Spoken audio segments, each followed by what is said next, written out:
Irmãos, graça e paz, bom dia, tudo bem?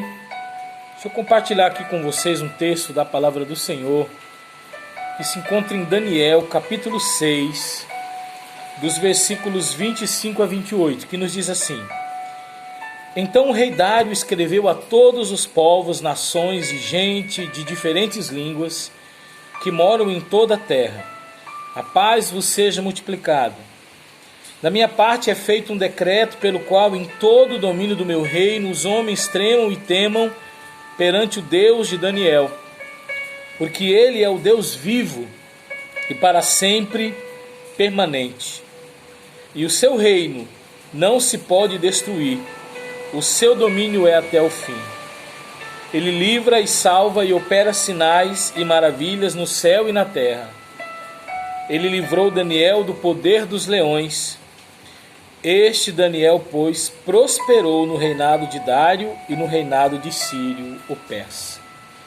Que Deus aplique a sua palavra poderosa em nossos corações, no nome de Jesus. Oremos ao Senhor. Pai, muito obrigado por esta palavra, meu Senhor. Que ela encontre morada em nossos corações, Pai. Usa-me, ó Deus, no poder do Teu Espírito, Senhor. E que possamos ser, ó Deus, não apenas ouvintes, mas operosos praticantes de tudo aquilo que nós iremos aprender da parte do Senhor neste momento. É o que nós te pedimos, meu Pai, em nome de Jesus. Amém? E graças a Deus. Amados, o título desta reflexão de hoje é Nossa Vida, Testemunho da Glória de Deus. Amados, Daniel, ele era um jovem de boa aparência, inteligente, e isso foi motivo para que ele fosse preso, levado para o palácio, arrancado da sua família, com o objetivo de aprender a língua, a religião dos caldeus. Ele seria um dos sátrapas, seria um dos governadores, um dos ministros do imperador rei Nabucodonosor. Mas Daniel era servo do Deus Altíssimo. E se nós pudéssemos resumir o livro de Daniel em uma frase, no meu entendimento, essa frase seria: Daniel testemunhou da glória de Deus perante os seus inimigos, amigos, governantes, enfim. Todos aqueles que passaram pela vida de Daniel, através da vida dele, puderam testemunhar da glória de Deus. E algo que aconteceu na vida de Daniel durante toda a sua trajetória está descrito aqui no verso 8 do capítulo 1, que diz que Daniel assentou no seu coração não se contaminar.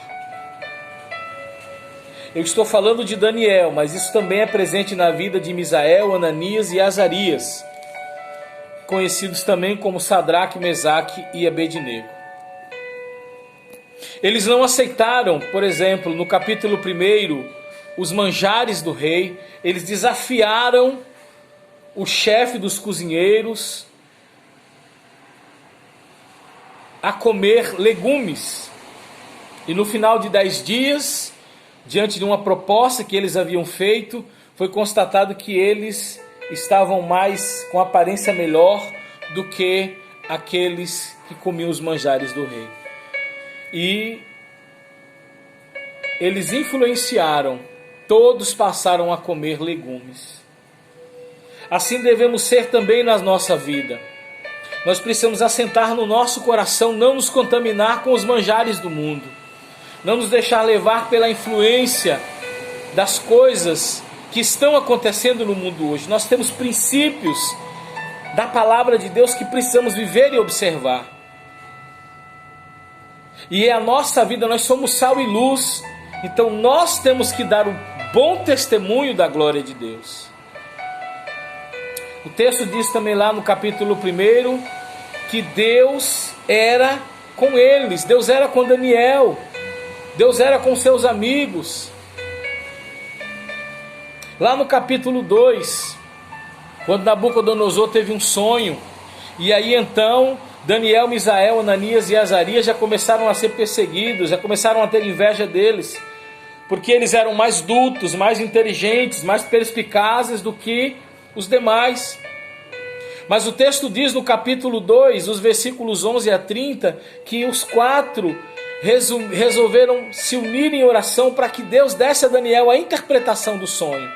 E isso também para preservar a vida de seus inimigos, porque Nabucodonosor furioso havia dito que se o sonho dele não fosse interpretado, ele mataria todos os sábios instruídos.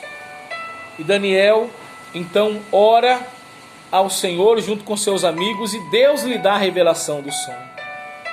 Sabe, lá em Romanos Paulo diz que se o teu inimigo tiver fome, dá-lhe de comer, se ele tiver sede, dá-lhe de beber.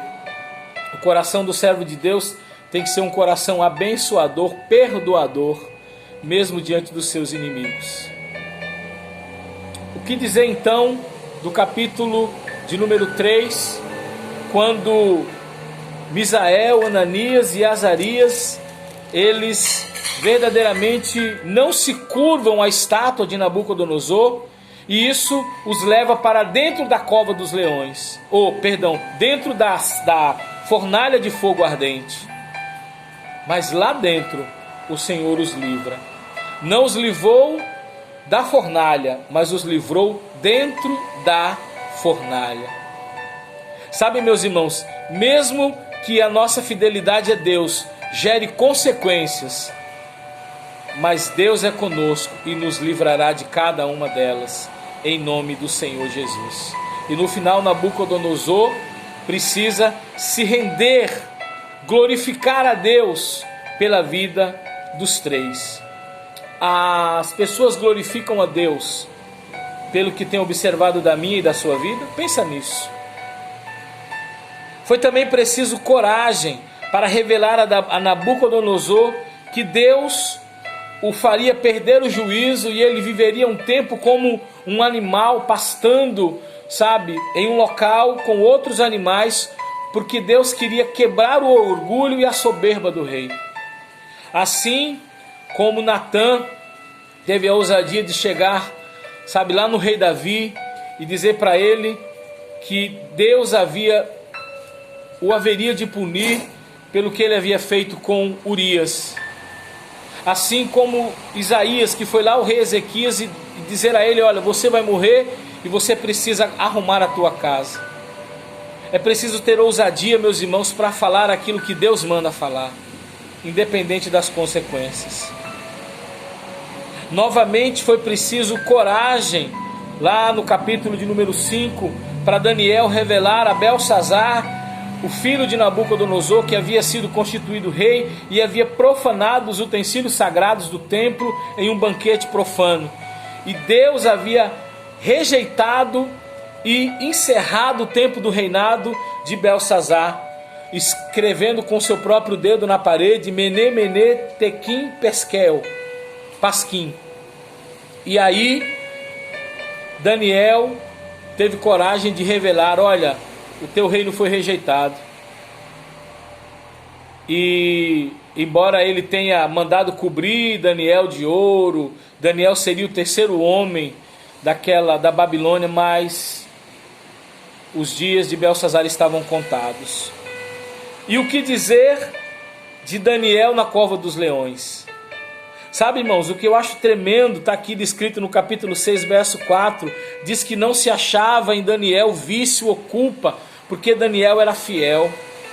Será que as pessoas, quando olham para nós, elas dizem isso? Olha, eu olho para aquele irmão, para aquela irmã e não vejo culpa, vejo a glória de Deus, vejo Jesus na vida deles. É isso, esse é o tipo de exemplo, esse é o tipo de testemunho que precisamos dar. E embora Dário tenha sido enganado, mas por ser um rei e querer a pompa de que as pessoas fizessem petições a ele e não a nenhum outro Deus, Daniel, por conta disso, porque Daniel continuou orando 3 vezes ao dia com a janela aberta voltada para Jerusalém, mas o texto diz que ele foi parar na cova dos leões. Mas de lá o Senhor o livrou e provocou o testemunho de Dário, que nós lemos no início, lá no capítulo 6, versos 25 a 28. Igreja do Senhor, as pessoas precisam dar testemunho da glória de Deus através das nossas vidas. Pensa nisso. Que o Senhor te abençoe e te guarde. Pai, muito obrigado por esta palavra. Que ela encontre morada em nossos corações. Que a nossa vida, Pai, seja o bom testemunho da Tua glória. E perdoe as ocasiões em que não temos agido dessa forma, e que a nossa vida não tem dado testemunho. Mas que a partir de hoje possamos testemunhar e as pessoas glorificarem o Teu nome através das nossas vidas. É o que nós te pedimos, Pai, em agradecimento, em nome de Jesus, para a glória do Senhor. Amém? Que o Senhor te abençoe e te guarde.